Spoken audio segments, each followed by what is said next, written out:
I'm going to focus on Lebanon exclusively, and clearly I had to think a lot about the implications of today's devastating strikes by Israel across Lebanon and in the capital, with so far over 250 dead at least, and something like 1,250 injured, and the numbers obviously are set to rise. Um, I think all this has to be understood entirely politically and in the context of what Israeli Prime Minister Benjamin Netanyahu wants, both in the Gulf and in Lebanon and inside Israel in terms of domestic politics. So that's sort of the broad framing I come from. Now, the Gulf ceasefire between the United States and Iran specifically appears to leave Lebanon out, as Netanyahu has claimed. This is not entirely clear, and judging from some of the rhetoric that's starting to come out from Tehran and Washington, D.C., and reports from Qatar of Iranian violations of the ceasefire, it may be that there is some level of ambiguity or retreat, in this case, presumably by the United States administration, from whatever was agreed clearly with Pakistan, since the Pakistani foreign minister has initially explicitly said that Lebanon was included in the deal. So there's some ambiguity there. And whatever the precise facts are of this, it looks like the Gulf ceasefire is going to go into a phase of a fair amount of testing or of negotiation or renegotiation through fire, as it were, through which the Iranians, potentially the United States administration as well, try to push forward their interpretation of what was actually agreed. Whether that leads to a collapse of the whole deal or not, I think remains to be seen. I would argue probably that on balance it'll hold, but there's the point here really is to come back to Lebanon is that Netanyahu has a clear interest in sabotaging the Gulf ceasefire, and his means right now are to strike Lebanon in such a way that not only is it impossible for Hezbollah not to respond, since it was already engaged and has not ceased fire against Israel, but also that makes it impossible for Iran not to respond in some way, and therefore potentially putting the ceasefire in jeopardy and allowing Israel to resume the war directly against Iran. Now, I want to open this up a little bit by arguing a couple of things. On the one side, focusing again on Israel, Lebanon specifically. Um, the puzzle here is what Israel, Netanyahu, and the military command actually expect to achieve in Lebanon. And there's been some ambiguity about this since the very first day, first of all, with regard to Iran, where my assessment immediately on that first day was that whereas Donald Trump sought some sort of Venezuela-style regime change in Iran, which was a false expectation, but nonetheless, I think that was his preferred outcome. Israel clearly sought and still seeks, I think, regime collapse, regardless of whether that is an attainable objective in Iran at all for Israel and through air power alone. That might be something that'll come down the line once, the war is over and people take stock inside Iran. And that is when maybe there'll be real political and social pressures that make it impossible for the Iranian regime to resume business as usual. But that's for the future.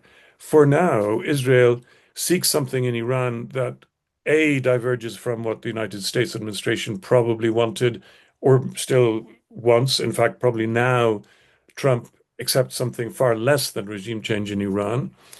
And in Lebanon, it's, to my mind, been clear from the start that Israel seeks goals in Lebanon to the extent that they are clear and articulated by the Israeli leadership to itself, goals that it cannot achieve on its own through air power. And that's where we're left with this sort of ambiguity or gap between what Israel says it wants, between what it seems to be striving for, and what it can be reasonably expected to achieve with the means it's got at its disposal, which so far are exclusively military. There's no attempt at a political strategy, and I think that is a fundamental Achilles heel or failing point in the whole Israeli approach.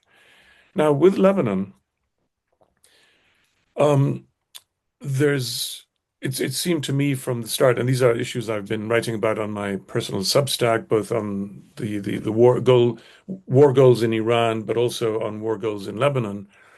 Um, In Lebanon, Israel has said that it wants the disarmament of Hezbollah, the complete disarmament of Hezbollah, but it also seems from some of its actions and rhetoric that it actually seeks something more definitive, which is the dismantling of Hezbollah as a political movement and a social movement in Lebanese politics.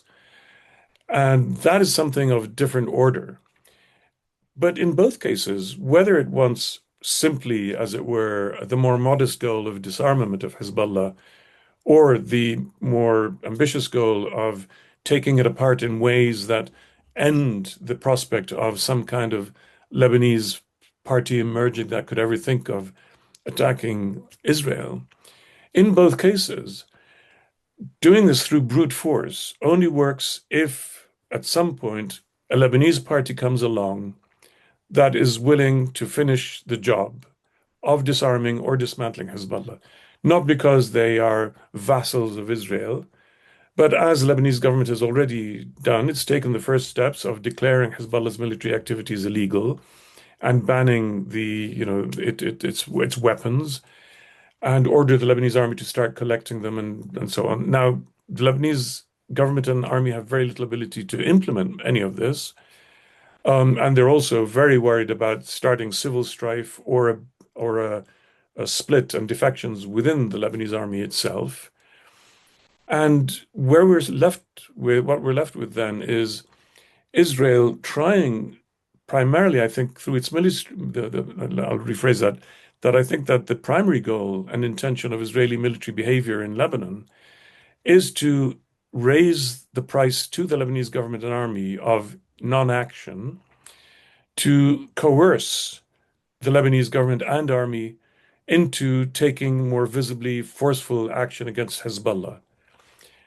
But given that the Lebanese government and army don't believe that they can do this and are really reluctant to take this on because they feel that the price of taking this on would be, collapse of the Lebanese state or of the Lebanese army or civil strife, we're left with a situation where Israel seeks to coerce a Lebanese partner into completing the job that it can't complete of disarming Hezbollah, which otherwise would require Israel to occupy much larger areas of Lebanon on the ground and go around, dismantling Hezbollah infrastructure and disarming its members and so on. That is not something Israel is going to undertake. Even the supposed occupation of South Lebanon, which many people anticipated, has not taken place, and it's clear that the Israelis are really cautious about deploying further into Lebanon than a very narrow strip along the border for a variety of reasons. So the Lebanese counterpart is crucial for the Israeli military strategy, but it's not there. And in the meantime, this means massive punishment for the Lebanese as Israel ratchets up the pressure and seeks to gain that elusive leverage over the Lebanese state and army or other Lebanese communities to push them through the level of dissatisfaction and anger at Hezbollah to the point where they'll pick up arms and take on Hezbollah.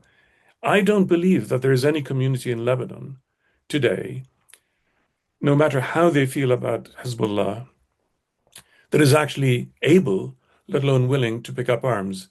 Social realities, demographic realities, and so on in Lebanon have changed vastly since the civil war days in the 1970s and 1980s. I don't think that any party outside of the Lebanese government and army has any capacity to start a civil war.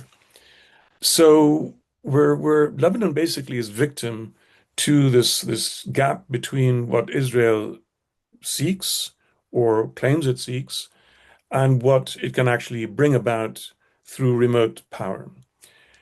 I'll wrap up here with a couple of thoughts. I mean, there's more obviously we could say about all this, but I think that firstly that today's strikes on Lebanon aren't part of the sort of normal strategy, the Israeli military strategy against Lebanon that was pursued over the first 5 or 6 weeks of the war.